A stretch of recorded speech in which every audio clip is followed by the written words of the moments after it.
అలాగే ఇంకొక చెల్లి, నా తండ్రిని చంపారు ఇంత కిరాతకంగా, మా అన్నకు ఓటేయొద్దు అని చెప్పేసి ఇంకొక చెల్లి ప్రెస్ మీట్లు పెట్టి మరి చెప్తా ఉంది. మీ తల్లి మీ ఇంటి నుంచి వెళ్ళిపోయి హైదరాబాద్లో ఉంటుంది. ఇంట్లో ఆడవాళ్ళనే అంత దుర్మార్గంగా నీ రాజకీయ లబ్ధి కోసం, నీ స్వార్థం కోసం అన్యాయం చేసిన మీరు ఈ రాష్ట్రంలో ఉన్న మహిళలకి న్యాయం చేస్తారంటే నమ్మశక్యంగా లేదు. దాన్ని ఎవ్వరూ కూడా ఇది చేసేటటువంటి పరిస్థితి లేదు. అలాగే ఎంపీ గారు మాట్లాడుతూ ఒక ఫ్యాక్టరీ తెచ్చారా, కుప్పం రోడ్డు పక్కన మొత్తం వరుసగా మొత్తం ఫ్యాక్టరీలో ఉన్నాయి. వైఎస్ఆర్సీపీ ప్రభుత్వం వచ్చిన తర్వాత వరుసగా మొత్తం బెంగళూరు నుంచి తీసుకొచ్చి వరుసగా కట్టుకుంటూ వెళ్ళిపోయారు. ట్రాఫిక్ జామ్లు అయిపోతున్నాయి రోడ్లు. ఎంప్లాయీస్ వాళ్ళందరూ వస్తుంటే ఆ క్యాబులు వాటి అన్నిటి దెబ్బకి ట్రాఫిక్ జామ్ అయిపోయి ట్రాఫిక్ సమస్యలు వస్తున్నాయి. ఒక 4 ట్రాఫిక్ కానిస్టేబుల్ అన్న పెట్టండి, మేము విజ్ఞప్తి చేస్తా ఉన్నాం. ఆ క్యాబులు అవన్నీ ట్రాఫిక్ అయి ప్రజలు ఇబ్బంది పడతా ఉన్నారు. ఆ ఎంప్లాయీస్, అసలు ఆ నైట్ షిఫ్ట్ పని చేసే ఎంప్లాయీస్కి అయితే ఎంత ఇబ్బందిగా ఉంటుందో. ఒక్క కంపెనీ, చంద్రబాబు నాయుడు గారి కంపెనీ తెప్పించి వేలకు వేల ఉద్యోగాలు ఇక్కడ క్రియేట్ చేస్తే మీకు నిస్సిగ్గుగా ఒక్క కంపెనీ కూడా ఈ కుప్పం ప్రాంతానికి తీసుకురాకుండా మీరు మాట్లాడుతున్నారు. అలాగే ఇక్కడ ఎయిర్పోర్ట్ తీసుకొచ్చి, కార్గో ఎయిర్పోర్ట్ తీసుకొచ్చి ఎంప్లాయ్మెంట్ క్రియేట్ చేసేదానికి ఇక్కడ రైతులు పండించిన పంటలు కానీ పూలు కానీ అన్ని కూడా విదేశాలకు తీసుకెళ్లేటటువంటి పరిస్థితి, అక్కడికి మిడిల్ ఈస్ట్ కంట్రీస్కి, అలాగే అమెజాన్, ఫ్లిప్కార్ట్ లాంటి సంస్థలు తీసుకొచ్చి ఇక్కడ లాజిస్టిక్ హబ్ కింద తయారు చేయడానికి చంద్రబాబు నాయుడు గారు ల్యాండ్ అక్విజిషన్ చేసి 100 కోట్లు ఫండ్ రిలీజ్ చేస్తే ఒక్క ఇదన్నా సరే దాన్ని కూడా మీ రాజకీయ లబ్ధి కోసం వాడుకున్నారు తప్పిస్తే ఇక్కడ ప్రజలకు న్యాయం జరగాలి, ఇక్కడ యువతకు ఉద్యోగ అవకాశాలు కలగాలని ఒక్క సెకండ్ అయినా ఆలోచించారా? అది కూడా లేకుండా నిస్సిగ్గుగా అబద్ధాలని మీడియా ముందు కూర్చొని చెప్పడం మీకే చెల్లు. అది మీ నాయకుడు మీకు నేర్పించిన చరిత్ర. అబద్ధాన్ని కూడా అత్యంత నమ్మకంగా, ఎంతో ధైర్యంగా చెప్పగలిగినటువంటి ఒక్క ట్రైనింగ్ మాత్రం మీ ముఖ్యమంత్రి గారు, దాన్ని మాత్రం మీరు చాలా అంటే చాలా చక్కగా వాడుతూ ఉన్నారు. అలాగే ఇప్పుడు చెప్తున్న పోలీస్ కేసులు పెట్టి మేము భయభ్రాంతులు గురి చేస్తున్నాం తెలుగుదేశం వాళ్ళని. హవ్వా, ఎవరన్నా వింటే నవ్విపోతారండి.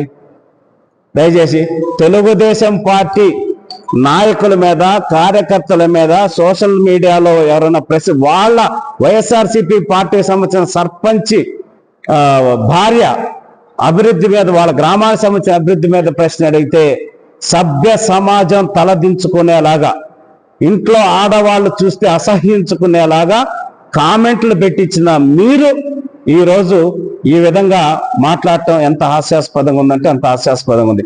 అలాగే కేసులు మేము పెడుతున్నామంటే ఇంకా హాస్యాస్పదంగా ఉంది. మొన్న మా సర్పంచ్ని గొంతు కోసి చంపుతామన్న దళిత సర్పంచ్ వెళ్ళి కేసు ఇస్తే నా మీద ఎస్సీ ఎస్టీ దొంగ కేసు ఒకటి పెట్టారు. అది ఒక డ్రామా క్రియేట్ చేసి, ఆయన ఇక్కడ మంచి ఒక ఆర్టిస్ట్ ఉన్నాడు, మున్సిపల్ చైర్మన్ గారు, ఆయన ఠాగూర్ సినిమాలో అలాగే సెటస్కోప్ ఒకటి పెట్టుకొని గుండెకి, తలకి, లేకపోతే ఇంకెక్కడ శంకర్ దాదా ఎంబీబీఎస్ లాగా ఎక్కడెక్కడంటే అది పెట్టి సెటస్కోప్ పెట్టి అయ్యో అసలు ఏదో అయిపోతుందని చెప్పేసి వీడియో రికార్డులు చేపించి, మొహానికి ఆక్సిజన్ మాస్కులు పెట్టి, వెంటిలేటర్లు పెట్టి చాలా టాప్ పర్ఫార్మెన్స్ చేసి మరి కేసు చేయమని చెప్పనేసి రాసి పంపించారు.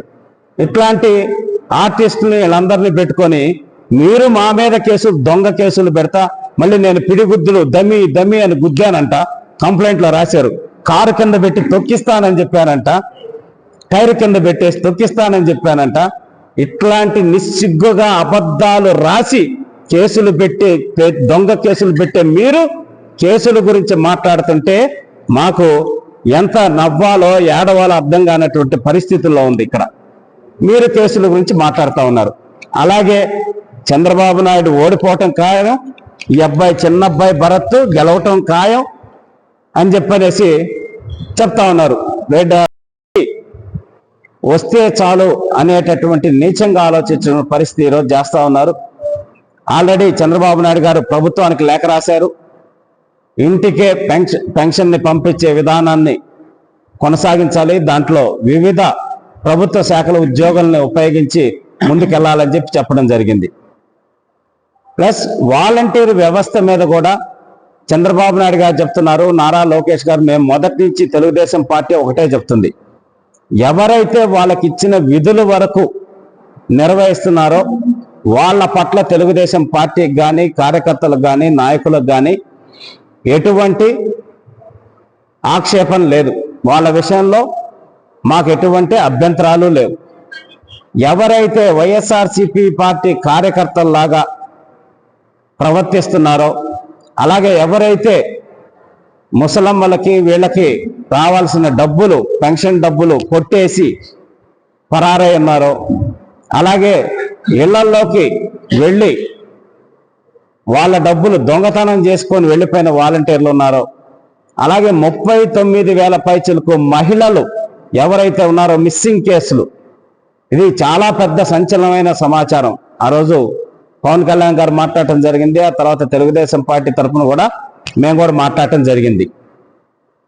మిస్సింగ్ కేసులు, దానికి కారణమైన వాలంటీర్లు, ఇట్లాంటి వాలంటీర్లు ఎవరుంటారో వాళ్ళ మీద చర్యలు ఉంటాయి కానీ ప్రజలకు సేవ చేసేటటువంటి ఒక న్యూట్రల్గా ఉన్నటువంటి వాలంటీర్ల మీద ఎటువంటి చర్యలు ఉండవని చెప్పనేసి మేము చెప్పడం జరిగింది.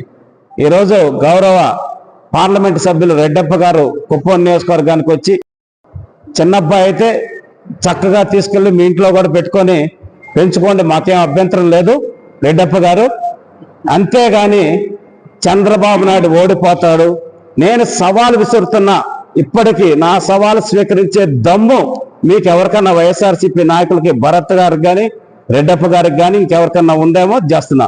కుప్పంలో చంద్రబాబు నాయుడు గారు ఓడిపోతే నేను రాజకీయ సన్యాసం తీసుకుంటానని మీడియా సాక్షిగా ఇప్పటికే సవాల్ విసిరాను. మీరు చంద్రబాబు నాయుడు గారు గెలిస్తే మీరు రాజకీయ సన్యాసం తీసుకుంటారా?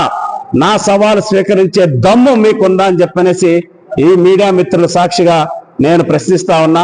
కాబట్టి ఇట్లాంటి అవాకు చవాకులు, పగటి కళలు ఏవేవో కనకుండా ఇప్పటికైనా వాస్తవాలు గ్రహించి ప్రజలు మిమ్మల్ని తరిమి కొట్టే లోపలే ఇప్పటికైనా కూడా కొంచెమైనా మనస్సాక్షి అనేది ఉంటే ప్రజలకు ఏదైనా మేలు జరిగే కార్యక్రమాన్ని దాన్ని మాట్లాడి చేయాలని చెప్పని కోరుకుంటూ, రెడ్డప్ప గారు మీరు వాళ్ళు ఫోన్ కొట్టంగానే సర్రమని వచ్చేసి కారులో చాలా చక్కగా కూర్చొని పాపం వాళ్ళు చెప్పిన స్క్రిప్ట్ అంతా చదివేసి కష్టపడి చెప్పేసి వెళ్ళారు. అనవసరంగా డీజిల్ ఖర్చు కూడా వేస్ట్ అండి. దయచేసి మీరు ఇంకోసారి ప్రెస్ మీట్కి వచ్చినా కూడా కుప్పం నియోజకవర్గంలో చంద్రబాబు నాయుడు గారి మీద ఎంత మాట్లాడినా కూడా మీకు ఆ టైము దండగా, అవన్నీ కూడా దండగ. కాబట్టి పెద్దలు వయసులో గౌరవంగా ఉంటుంది కాబట్టి గౌరవప్రదమైన మాటలు మాడాలని కోరుకుంటూ సెలవు తీసుకుంటున్నాం. Hit TV presents like, share, comment. TV వాళ్ళకు కూడా నేను ఒక సర్ప్రైజ్ ఇద్దాం అనుకుంటున్నాను. మీరు మాత్రమే జెస్సీ ఎందుకు అయ్యారు? ఇలాంటి అమ్మాయిలకి పిలవడానికి బాగుంటుంది. చందు సాయికి like you and have a, జనాలకి ఒక పేరు నచ్చిందంటే దీనికి ఒక ప్రాసెస్ ఉంటుంది. ఎందుకు ప్రాసెస్? డైరెక్ట్కి వెళ్ళిపోదాం. ఏదైనా ఒకటి మర్చిపోయినావా నువ్వు? ఏం మర్చిపోయావు?